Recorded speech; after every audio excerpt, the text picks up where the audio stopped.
దేని గురించి చెప్పినాడు? పాపము గురించి చెప్పినాడు. పాపం అంటే ఏంది? పాపం అంటే ఇప్పుడు లోకంలో ఉన్నాయి కదా పాపాలే. దేవునికి విరోధమైన కార్యం చేసేదే పాపం. ఆదామవ్వ ఏం చేసినారు? పాపం చేస్తారు. ఏం పాపం తినవద్దన్నారు పండ్లని, అంతే కదా. తినరాని పండ్లు తింటేనే పాపం అయిపోయింది. అది కాకుండా ఇప్పుడు ఈ లోకంలో అందరూ మరణం వచ్చింది. కాబట్టి దేవుడు చిన్న తప్పు చెప్పినా కూడా మనం చేసినా కూడా అది పాపం కదా. కాబట్టి మనం పాప పంకమంటినప్పుడు ప్రభు క్రీస్తు యేసు ప్రాపు చేరి మీరు వేడగా నేపు మీరాదనదు కరుణ పాపమంతా కడిగి వేసి నేపు మీరా ధనదు కరుణ పాపమంతా కడిగి వేసి పాపరోగ చిహ్నలన్నీ బాపివేసి సిద్ధి చేయు క్రొత్త ఏడు మొదలు పెట్టేను మన బ్రతుకునందు క్రొత్త ఏడు మొదలు పెట్టేను. హల్లెలూయా. ఈ యొక్క కొత్త సంవత్సరం ఒక్కొక్క సంవత్సరం వస్తుంది, కొత్తగా వస్తుంది. ఒక దినం ఈరోజు పోతే రేపు ఒక దినం కొత్త దినం. కానీ మనము మన యొక్క పాప స్వభావాన్ని మనము మార్చుకోవాలి. దినదినానికి మనం మారాలి. అదే మనం పాపం అనేది మనకు అంటినప్పుడు మనం ఏం చేయాలా? యేసుక్రీస్తు యొక్క పాద సన్నిధికి పోవాలా. ఆ పాద సన్నిధికి పోయి ఆయన వేడుకున్నప్పుడు ఆయన ఏం చేస్తాడు? కరుణగల హృదయం గలవాడు, దీన మనసు గల దేవుడు, కరుణించి పాపం చేసి మన చిక్కునన్నింటినీ కూడా ఏం చేస్తాడు? ఆయన శుద్ధీకరిస్తాడు, పాపాలు తొలగిస్తాడు. కాబట్టి మనము పాపం చేయకుండా ఉండేది దేవుడిచ్చినటువంటి ఆజ్ఞనికి లోబడేది అన్నట్టు పాపం చేయదు. కాబట్టి ఈరోజు మనం నేర్చుకుంది పాపం చేయకుండా ఉండాలి. పాపం చేయకుండా ఉండాలంటే మనం హృదయంలో దేవుడు రావాలా, విశ్వాసం ఉండాలా, దేవుని నమ్మకం ఉండాలా, దేవుని మనం నమ్ముకోవాలా, దేవుడు మనకు ఆదరణకర్తగా ఉండాలని మనం ఏం చేయాలా? దేవుని ఆధారంగా తీసుకొని మనం జీవించాలి. కాబట్టి ఈరోజు మనం ఈ లోక సంబంధంగా మనం చూసినప్పుడు కీర్తనకాడు 107 కీర్తనలో 19వ వచనంలో ఏమంటాడే? 107 కీర్తన 19వ వచనంలో ఏమంటాడే? కష్టకాలమందు వారు యెహోవాకు మొరపెట్టిరి, ఆయన వారి ఆపదలోంచి వారిని విడిపించాను. కష్టకాలమందు ఎవరికి మొరపెట్టినాడంట? దేవునికి మొరపెట్టినప్పుడు ఆయన ఏం చేసినాడంట?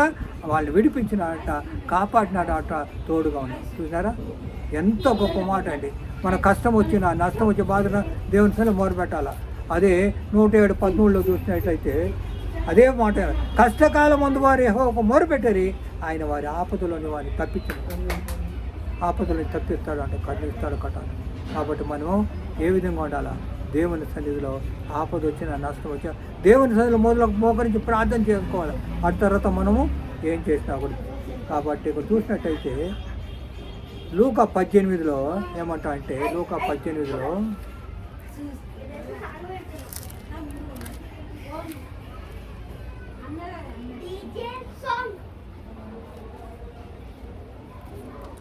పద్దెనిమిది 35లో చూసినప్పుడు ఏమంటే ఇక్కడ 35లో ఏమంటే, ఆయన ఒక పట్టణమునకు సమీపించినప్పుడు ఒక గుడ్డివాడు త్రోవ పక్కన కూర్చుండి భిక్షమడుకుంటున్నాడు. ఒక గుడ్డివాడు ఏం చేసినాడు? భిక్షమడుకుంటున్నాడు. ఆయన పోతున్నాడు. జనసమూహము పోతున్నప్పుడు వాడు చప్పుడు విని ఇది ఏమని అడిగినాడు. ఇది ఎవరు పోయేదయ్యా? ఇంత గుంపుగా ఉన్నారు, ఇక్కడ అందరూ ప్రార్థన అంటారు, ఏం చేయాలని. వారు నజరేయుడైన యేసు ఈ మార్గం వెళుతున్నాడని వాడుతున్నారు. యేసు ప్రభు ఈ మార్గంలో పోతున్నాడని. మనకు యేసు ప్రభు డైలీ మనతో ఉంటాడు. ఎట్లా ఉంటాడు మనతో కూడా? గ్రంథమే మనకు యేసు ప్రభు. ఈ గ్రంథంలో మాటలే మన హృదయంలో ఆయన ఏం చేసినాడు? మన నాసికాంతో జీవవాయువు ఊదినప్పుడు ఆయన ఆత్మ మనలోనే ఉంది.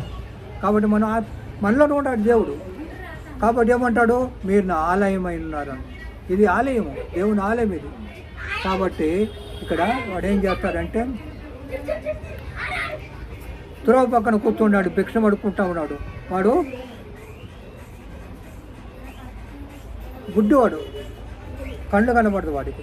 కానీ వాడు ఏమంటున్నాడో, ఎవరు పోతున్నారో ఏంటంటే నజరేయుని యేసు పోతున్నారంటే వాడు ఏం చేస్తాడు? అప్పుడు వాడు యేసు దావీదు కుమారుడా, వాడు ఎంతో గొప్ప కుమారుడు, దావీదు కుమారుడని వాడు యేసు ప్రభువుని తెలుసుకున్నాడు. మనం కూడా ఏం చేస్తాము? అయ్యా యేసయ్య అంటాము. అయ్యా దావీదు కుమారుడా, దేవుని కుమారుడా, యేసయ్య నీకు వందనాలు, దేవుడు మా కొరకు పంపించిన యేసయ్య నీకు వందనాలు అని మనం ప్రార్థన చేయాలి. ఎందుకు యేసయ్యని మనం ప్రార్థన చేయాలా? తండ్రిని దేవుడు ఏం చేసినాడు? తన కుమారుని పంపించినాడు. ఆయన పంపించి మన కొరకు ఆయన శ్రమ పడినాడు, బాధపడ్డాడు, సులువులు ఈ రక్తం చేత మనం శుభ్రపడి మన పాపాలు కడిగిపోయి. కాబట్టి మనం ఏం చేయాలా? యేసు నామములో తండ్రి దగ్గరకు పోవాలి.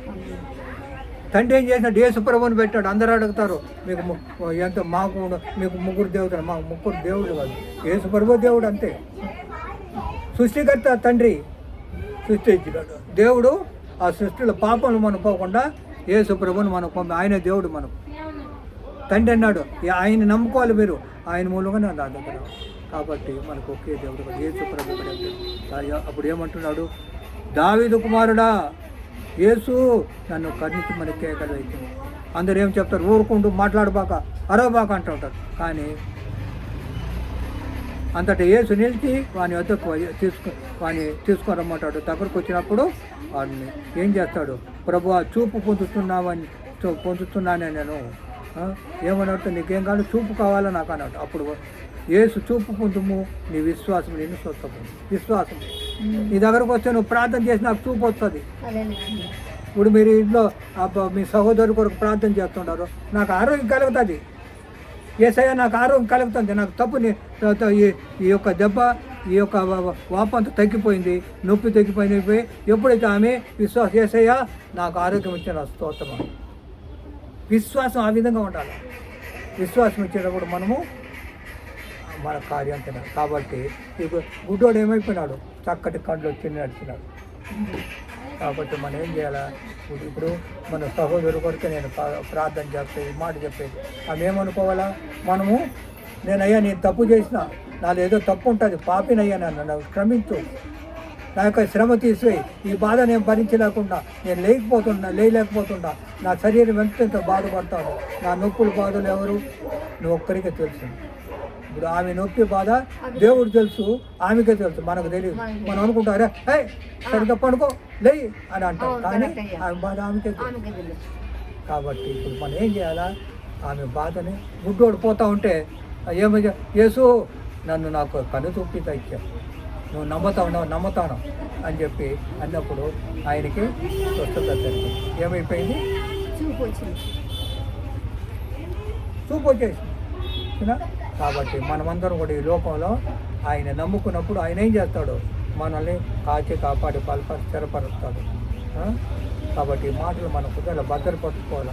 ఎప్పుడు మనము దేవుని యొక్క సన్నిధి రేట్ చేసినా కానీ దేవుని యొక్క అదేవిధంగా చూస్తే అదే 18:35లో 18 అదే లోక 18:35 ఏమంటాడే? 18:35లో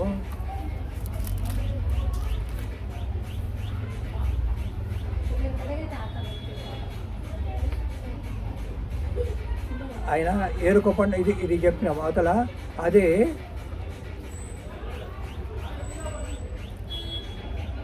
లూకా 17:11-19 చూసినట్లయితే 17:11-19లో 17:11-19 చూసినట్టు ఆయన యెరూషలేముకి ప్రయాణిపోతుండగా సమరయ గలియా మధ్య వెళుతుండగా ఆయన ఒక గ్రామంలోనికి వెళుతుండగా 10 మంది కుష్ఠరోగులు వచ్చినారు.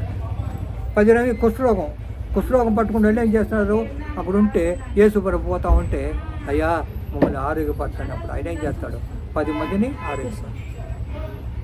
అందరూ కుష్ఠరోగం పోయింది చూనా. కాబట్టి ఈరోజు మీరు ఇన్ని రోజులు ఏం చేసినారు? కానీ ఇప్పుడు మీ సహోదరు కోసం మీ సహోదరు ఏం చేయాలా? యేసు ప్రభువును స్వస్థత, అంతే నాకు స్వస్థత కలిగింది.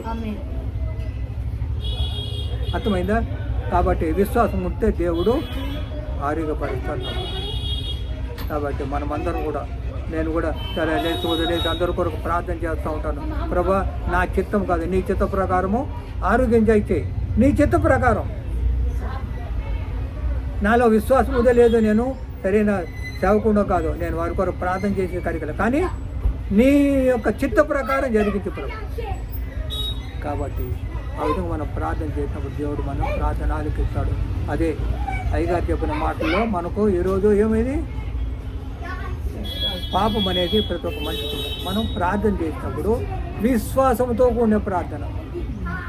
అదే ఇప్పుడు మీ సహోదరికి బాగా అయిపోయింది విశ్వాసం పెట్టేసుకున్నాం అంతే, విశ్వాసం బాగా అయిపోయింది, వందనాలు. ఇంకా ఎక్కడికి పోకూడదు, హాస్పిటల్ ఎక్కడికి పో, ఏం చేయమని. ఎందుకంటే అమ్ముడు బలహీనలో ఉండతాడు. ఆమె ఏది చేయకపోయింది మనకేమవుతుంది, ఏదో చేయపోయి ఏదో జరిగిపోయింది. కాబట్టి యేసు ప్రభుతో వదిలే అంతే, ప్రభు నీ చిత్తం బాగుపరిచి ఆమె లేచుకోవచ్చు. ఆమెలో ఉన్న అవిశ్వాసం తీసి విశ్వాసం కలిగేసి దేవుడు ఇప్పుడు ఆమె బాగుపడాలి, ఆరోగ్యం యేసు ప్రభు నమ్ముకోవాలని ఆమెకి ఆ విధమైనది. నిజం చెప్తే ఇప్పుడు మీరు ఇంతమంది అక్కడ ఎవరెవరు బంధువులంతా ఉన్నారు, బంధువులంతా ఆమెను ఎందుకు చూడలేదు?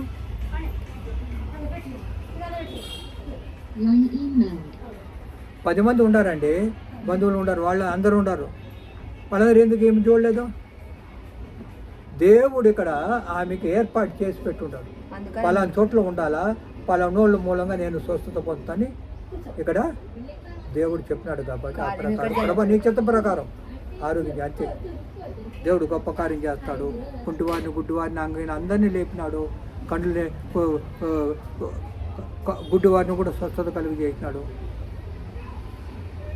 12 సంవత్సరాల రక్తస్రావంతో బాధపడే స్త్రీ వచ్చి యేసు ప్రభు వస్త్రం ముట్టుతానని ముట్టితే బాగా అయిపోయింది. ఆయన మనసులో ప్రార్థన చేసుకున్నాడు, వస్త్రం ముట్టింది బాగా అయిపోయింది. యేసు ప్రభు ఎవరు నా వస్త్రం ముట్టిందంట, నన్ను ఎవరు ముట్టినారంట. కాబట్టి మనము దేవుని సన్నిధి ఎప్పుడు ప్రార్థన చేసినప్పుడు, దేవుని యొక్క సన్నిధిలో మనం ఉన్నప్పుడు విశ్వాసంతో మనం ప్రార్థన చేసినప్పుడు దేవుడు మనకు సఫలపరుస్తాడు. కాబట్టి ఈరోజు మనం ఆరోగ్యం కాదు, పాపం కూడా పోతుంది. కాబట్టి మనం పాపం పోవాలంటే మనం దేవుని సన్నిధిలో